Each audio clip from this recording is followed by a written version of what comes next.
What up, geeks? The Last of Us, episode 2. We're going to talk about it.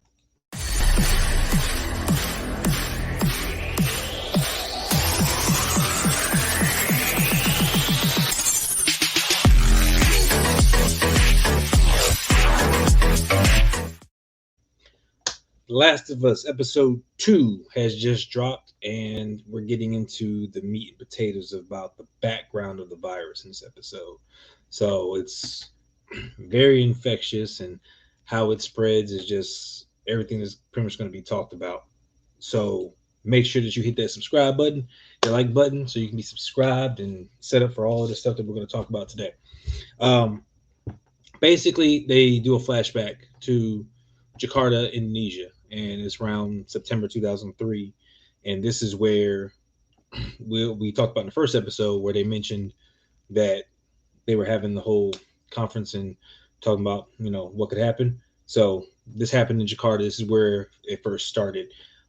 Somewhere along there was the infection, and when it came down to it, they ended up having to go get one of the scientists, one of their renowned scientists, which is Evu Ratney. And she came in to kind of take a look at the samples and see what's going on. And of course, she's like, you can't, cordyceps can't infect humans, that can't survive. But as she goes through it, she gets all her hands-on proof that this is what's happening. When she goes to look at it, it's a young Asian female. She's naked in the room, and they're like, take a look at her.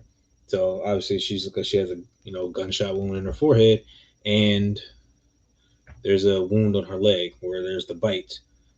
Looks like a human bite. Of course, that's what she asked, and she starts digging into it and sees that there's something very much going on. Digs a little deeper in the mouth, starts pulling out the little tendril strings that are still moving. She freaks out and panics, and she knows that there is no cure to this.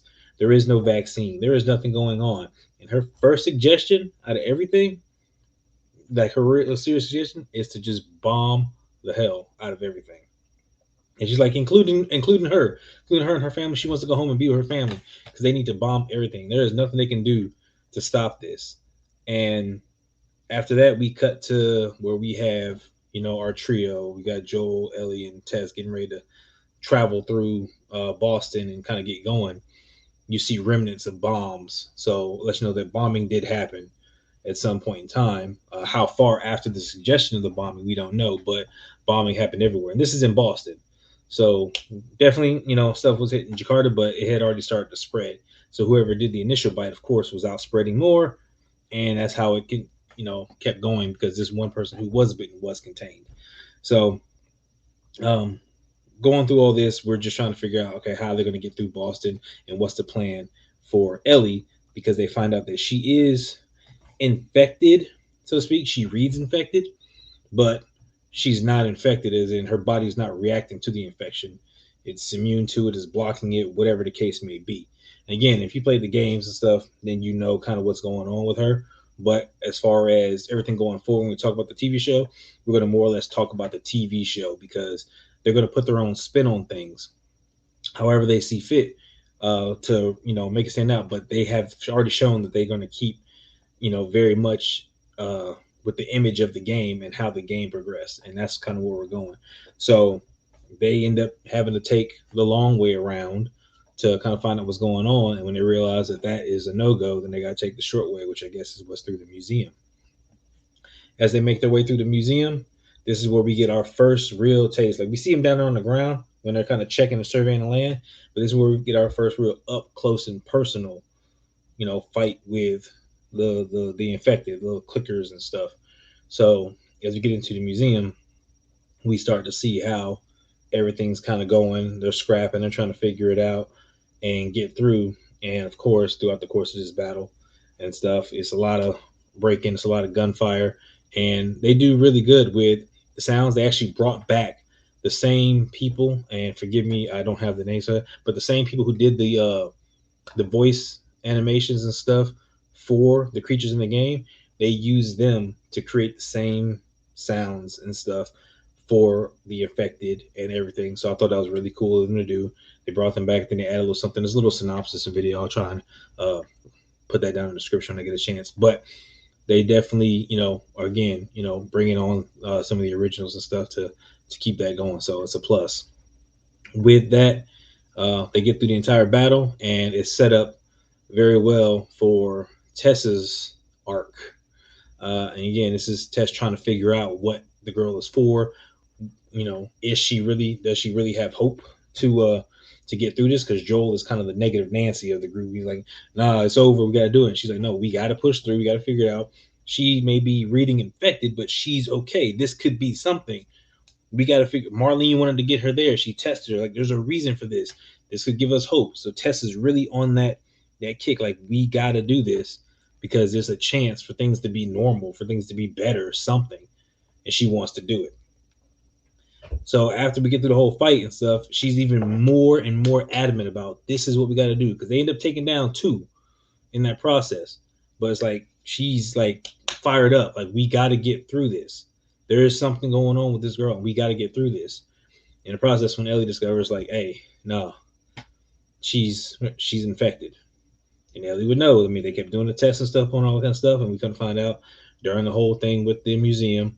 Tess was indeed bitten in the neck shoulder area, and she's indeed infected. So they check Ellie again and see that nothing has still happened with the new bite that she got, scratch or whatever it is, but Tess's is already producing the yellow veins and starting to spread the fungus and stuff. So there's something going on. So of course she pleads with Joel, like, no, you got to do this, make it happen, and she prepares to become the martyr, the self-sacrificing to get it done. And in the processes, as they take out one more, because the team they came to meet, they're all dead. They clickers and infected and stuff were fighting with the people who are waiting, and everybody's dead. But there's still one kind of crawling forward. So when Joel go ahead and finishes that one off, what did he say earlier about communicating? They can communicate with each other from anywhere. And then we get to really see this. That was that foreshadowing. So some of that little fungus reaches up and touches the body and realizes that something was going on, and then it touches all the other bodies as it saw laid out earlier. And next thing you know, you've got a rush of these things. Like, from what we saw, at least 50 to 100 of them are now rushing Joel and Ellie, and and Tess. And this is where we kick off. And as Joel and Ellie take off running, and he reluctantly drags her along because she doesn't want to go. She doesn't want to leave Tess. Tess is staying there, like, yo, knocks over some barrels, like, we gotta take these guys out, as many as possible, but you need to go. And she's trying to click this lighter so that, because she's going to set as many of them on fire as she can. And in the game, I think she killed like 2 or 3 in the process before she went out. She went out with a bang, so to speak. So it's more or less the same vein. But as she's trying to get that lighter and it's just not going, they hear her clicking the lighter. And one of the weirdest things, of course, how they do it, and this is straight out of like some horror stuff or whatever. The clicker notices her, and you can kind of still see it still has an eye or whatever, and it comes up to her, and straight up, Tess and this infected share a kiss. Like, he straight up, tongues her with his tendrils in her mouth, and she's still trying to click the lighter and stuff, and she's getting violated in the face as she finally gets that lighter and drops it and sets as many of she can on fire. There's a few that get past, so I'm sure that they're still going and hunting for Joel Ellie, but she literally takes that to the face, and she pays the price and stuff for being affected, and it just goes ham from there. And that's where the episode ends. They end up cutting it there with Joel and Ellie outside the museum, outside the QZ building that they got through, and they're trying to get on, and you see the QZ area, the Capitol, whatever it is, lit up on fire. So yeah, they're doing a real good job. Their pacing is great stuff. I like their pacing. They're not rushing anything along. This is supposed to be, I think, like 9 or 10 episodes roughly.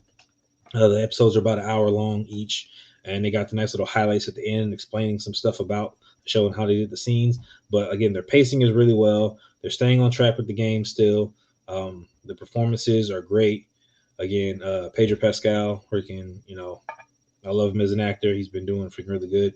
And Bellaramsey, she's showing her concern. She's still got her snarkiness. Everything is looking good, and it looks like she's getting into the emotion, because she was real standoffish in the beginning of the first episode. So now, and she's starting to care about Tess. Like, she just met Tess, but You know, I guess she's not really had a whole lot of people to be around and attached to, with her being an orphan. So whoever that she was possibly, you know, with beforehand, you know, maybe the only people she's attached to. So now she's trying to latch on to whoever's around, which was Tess and Joel. And now that Tess is effectively gone, it's going to be Joel, which they've already had a little bit of a bonding moment, kind of waiting for Tess to climb through the rubble earlier. But we'll kind of see how it goes. But otherwise, I'm excited about everything that's going on. I'm happy with the episode. I want to hear your guys's, you know, comments. Tell me what you think about it down below. Tell me what's going on. What do you think is going to go through next? How the stuff is going to progress. If you played the game or not, by all means, talk about it. For people who are just watching the show, try not to give them spoilers of anything going forward,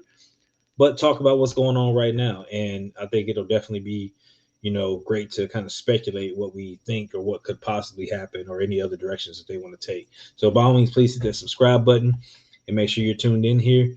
And other than that, I said we will catch you guys in the next one. Later.